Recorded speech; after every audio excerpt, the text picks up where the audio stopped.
Oh my God, it's sensible. It's Betty Aldworth. Betty, how are you? Hey Seth, I'm great. How are you? Good. I'm just going to point out the dinosaur in the room immediately. Sure. For Whoever those wants. experiencing this on video can see the dinosaur behind you. Does the dinosaur have a name? The dinosaur might have a name. It Hmm. belongs to a friend, and I'm Oh, okay. unsure. I'm in glorious Los Angeles today, where it is going to be Oh, 75 degrees. wow. And I'm in so Yonkers, New York, where it's not. 75. No, it is very cold. Here we are, 2020, and I want to talk about that two different ways. Number Mm-hmm. one is I want to talk about the year. And Uh-huh. then number two is I want to talk about the decade. But first things first, SSDP, we kind of tend to do this actually every year. Yeah. 2020, what do we need to know SSDP style? So folks know that 2020 is like going to be a big year for marijuana policy reform. I don't think that anyone really understands just how, not anyone, a lot of people understand, but like let us put the point on it over and over again. 2020 is like the year for marijuana policy reform. It will go down in history as the second most important year, I think, in this war in the United States. Of course, I'm partial to 2012 as the first year for my work with Amendment 64 in Colorado. But in 2020, we are looking at as many as 8 or 11 ballot initiatives in states, plus another 8 or 11 states taking up viable marijuana legalization legislation in their state houses or assemblies. For either adult or medical use. So this year is going to be the busiest year for cannabis policy reform in a lot of different ways that we've ever seen. And while all of that's happening in state houses, at ballot boxes, we're also going to be seeing the federal government addressing marijuana policy reform in a handful of different ways. And I use air quotes because we're going to see any number of different bills pass through or at least be considered by the House, and then the Senate is going to either bury them, amend them until they're unrecognizable, i.e. Senator Crapo's recent announcement about what he'd like to do to the banking bill to limit THC to 2%, or completely ignore the issue, unless, of course, 2020, that's going to be the name of the game in DC. But 2021 could look very, very different, right? So if we manage to succeed in even half of the states where we are looking for legislative or ballot-based reforms, we are going to be increasing the number of members of the House and Senate who represent voters who have affirmatively, requested regulated markets in their states. And we're going to be seeing things start to move in a much different direction in DC. Yeah, okay. Yeah. So there's really no way to understate how important this year is. If we only succeed in half of those states, Yeah. That's going to be a mixed story. But if we manage to get good initiatives on the ballot in a number of states, I'm pretty well convinced that any decent marijuana initiative can pass at this point at the ballot box. So get it on the ballot, make sure that campaign is funded, that they've got their work, that the work is getting done, the SSDPers are able to be out there supporting get out the vote and voter education efforts. And then we'll start to really see things move in DC. All right, so let's unpack, because that's a lot, which is, of course, the case. So let's unpack that just a little bit. Federal legislation first, because that's easiest to talk about, because we have only passed the Safe Banking Act through the House. You mentioned Senator Crapo, and it feels like we probably don't get a lot done there. My most recent trip to DC had Congress people telling me we can't focus on the States Act because we have to focus on the MORE Act. And if we focus on the MORE Act, we're not necessarily going to get that passed because we can't get Republican votes with a tax bill, right? Republicans see the MORE Act as a tax bill, forgetting everything, just speaking in their language. Mm-hmm. So yes, maybe, smaller veterans initiatives or what have you.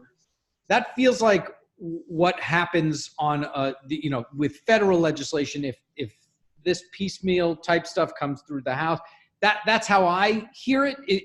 Do you kind of see something similar, or do you hear it differently? No, I mean, that's what I hear, but the Right. real analysis is that Yeah. States Act isn't going anywhere either. Right. No, we agree. Yeah. Yeah. That's I mean, there are, it is unreasonable to think that that we are going to see either of these bills seriously considered by the Senate. Okay. So fantastic. So we're on the same page there. Yeah, absolutely. I think that there are, I believe, that saying we can't focus on states, which might have passed the Senate, because we have to focus on more, is actually a way to undermine advocates' support for the MORE Act and the outstanding support for the MORE Act. And I believe very firmly the thing that's going to pass is the MORE Act. So let's be done with the States Act. That's unnecessary. And that's an excuse to undermine the justice work that happens.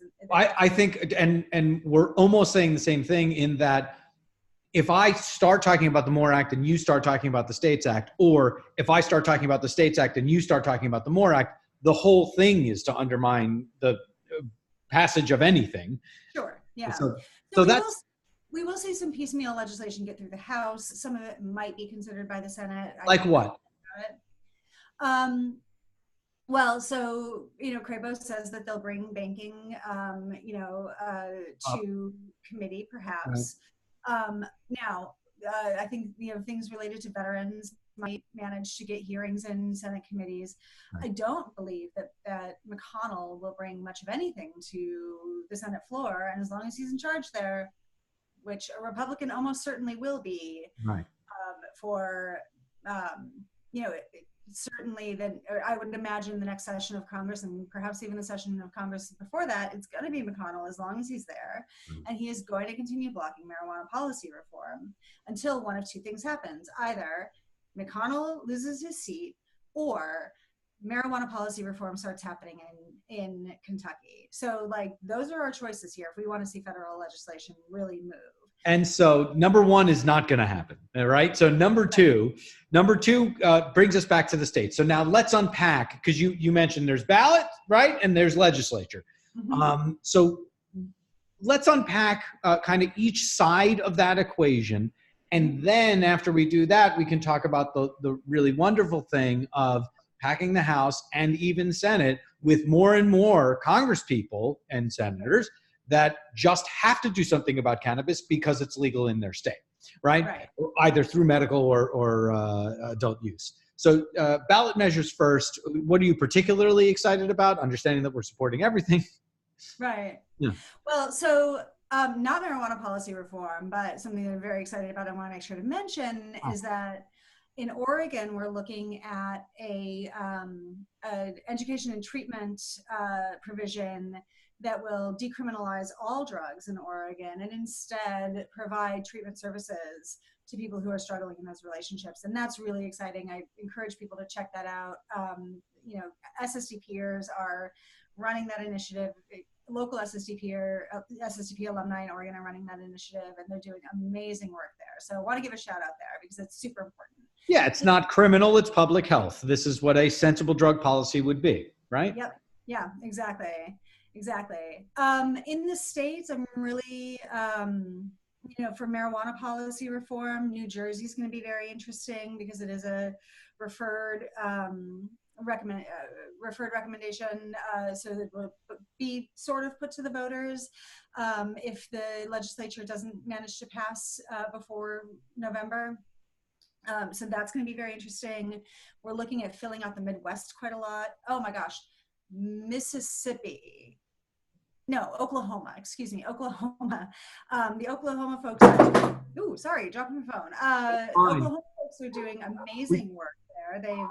I'm really excited about what we're seeing there. So Midwest and South are going to start seeing some initiatives in places where that's possible.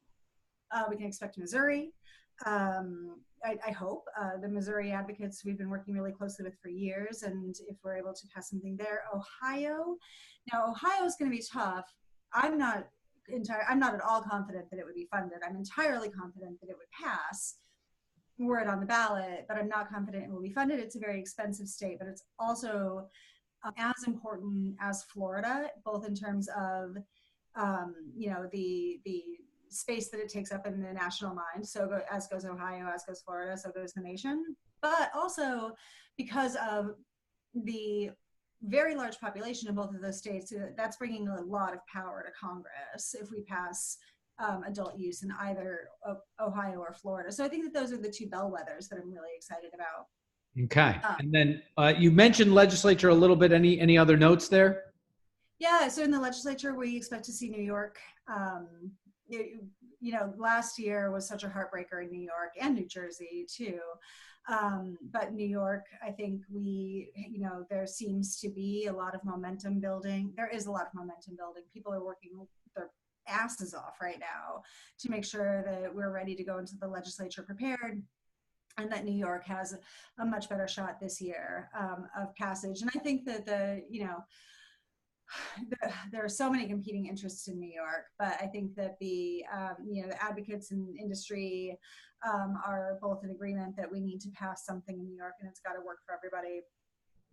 And it looks like we should be able to see some significant progress there. I have very high hopes for New York. Rhode Island, Delaware, also looking very promising. People have been and Connecticut maybe even. People have been working really hard in those states for a long time. I think that now that Illinois has passed, they've broken that barrier of being the first state, which is always a really tricky thing to get the first state to do it through the legislature. And so now that that's happened, I think that we'll see a lot of these states where efforts have been ongoing for years follow on this year, because there isn't that we don't want to be the first. Right. And hopefully what they're saying is we want to be the best. Of course. And so looking to Illinois for equity provisions, they're looking to, what we've learned in all of these other places to build out the best possible cannabis policy reform that really, centers justice and provides opportunity for, a healthy cannabis ecosystem that includes, justice and the justice movement and the industry. Yeah, and Illinois is a great indicator of, that happened extremely recently, and it really is extremely good. So it can be done. I believe that it's the fastest, I'm going to have to look at this, but I believe that it's the fastest transition from medical to adult use stores opening that we've seen so far. And that's really exciting too. Yeah, all of those things are adding up to here. We really are getting going here. Yeah.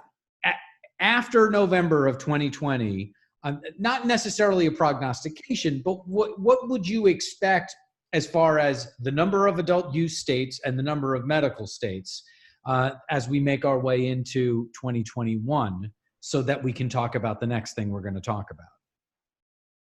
Sure. I mean, I think that we can reasonably expect to add, half a dozen, 6 or 8, in both categories, if we are able to support the work, i.e. funding, right? And, stay aligned as a cannabis ecosystem around these goals, stay in unison around what it is that we're doing. And, I tend to be a little bit conservative with the, how many do you think? Yeah, right.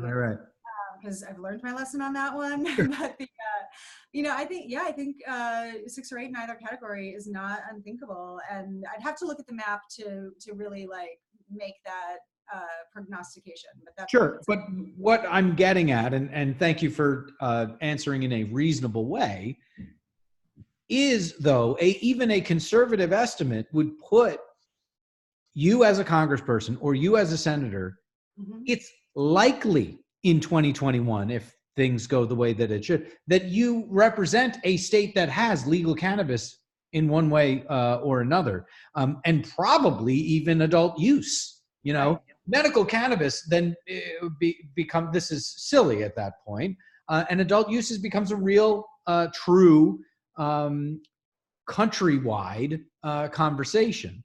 So please dive in on what you were talking about of, this being a huge year in a different way than we've ever seen, with all due respect to 2012, and what that really means though for boots on the ground and actual change affecting federal legislation in 2021. Yeah. So I think that what we'll start to see is more of the medicalization of medical. I think we'll start to see, and I want to just call this out. You mentioned it, like actual medicalization of medical cannabis, where people who need dialed in dosing and potency and ratios are going to be finding that easier to access, right? And then the wellness market is going to be taking up a bigger space, and that is going to include not just, it's not going to be like CBD everywhere. I think that we're going to start to see the emergence of other cannabinoids for targeted wellness treatments, and then yes, that adult use market is going to just continue to grow, obviously. Right. And so, here's the thing, Seth, is that the map and the way that it's drawn on the Electoral College and the way that power is designated, constitutionally,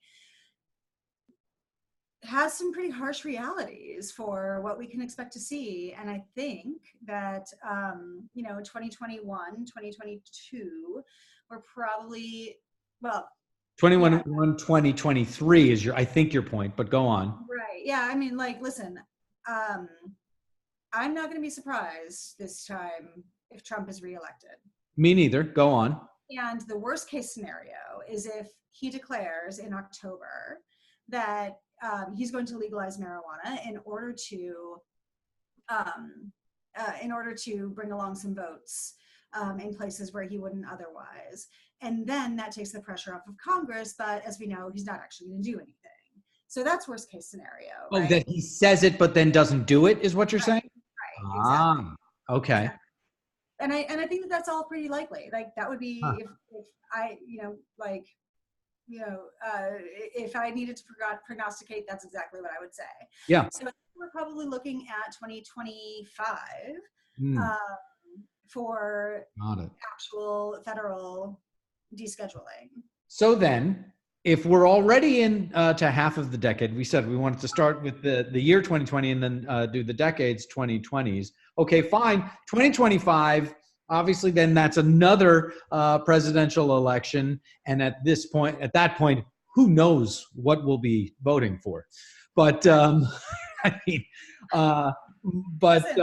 what about the back half of that decade? If we actually really do come to a conversation and actually do get federal legalization, let's talk to 1990s Betty Aldworth when we are in the back half of the 2020s and we actually have federal legalized cannabis. What would 2020s Betty be saying to 1990s Betty, do you think?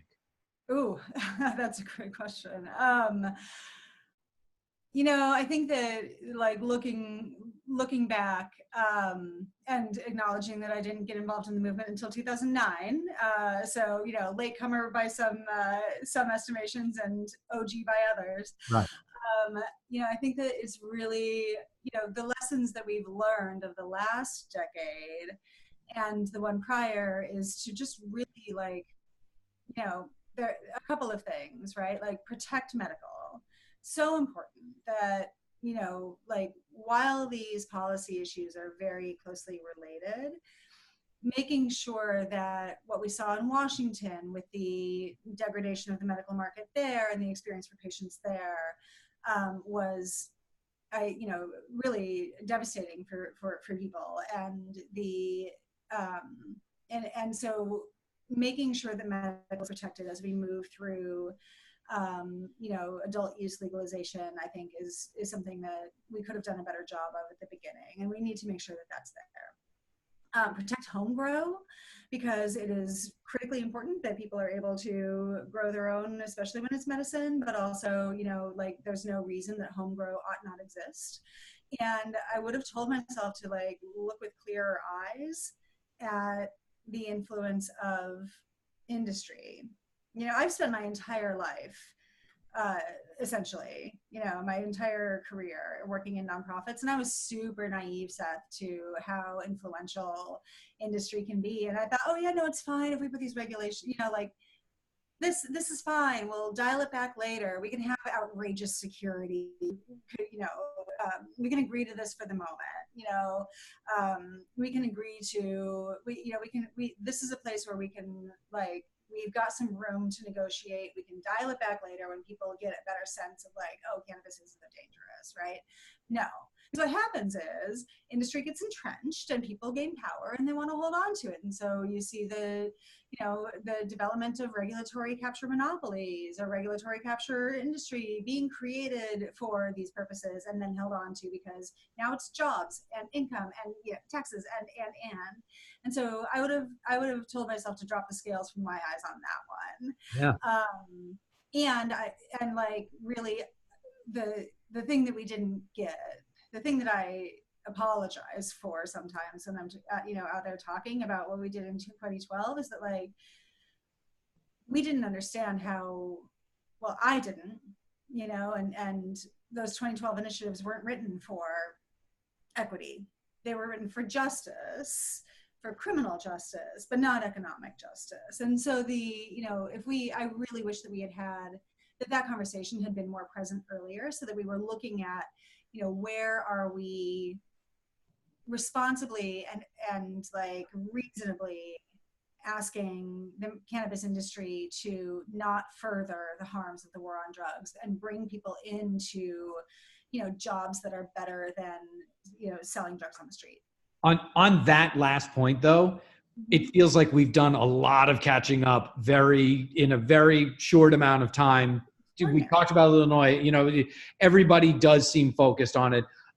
Folks that have been all the way back before 2009, your class, my class, who came in 2012, and then, the new executive knows that that's got to be a talking point. So, we're in a better place than we were to begin with. The other things, though, are a little bit more entrenched, as you say. Yeah. No, I'm so amazed by the work that's been done around equity, and, like, as we're figuring it out, and what's happening, not just on the regulatory end, but also the ways that businesses are starting to approach it and taking responsibility for creating equity programs within their businesses, in hiring and incubating, and providing funding. And it's been really I think that we might end up being a case study for how you fix some economic injustice through corporate action. And wow, what if we get to do that? What if we get to be the industry that people look to in 100 years that actually made a real difference here? That would just be an amazing thing to have been a part of in some small way. Amen. Betty Aldworth, there is no better way to end. Thank you so much, as always, and I cannot wait to check in with you as the year goes. Absolutely. I'm really looking forward to it, Seth.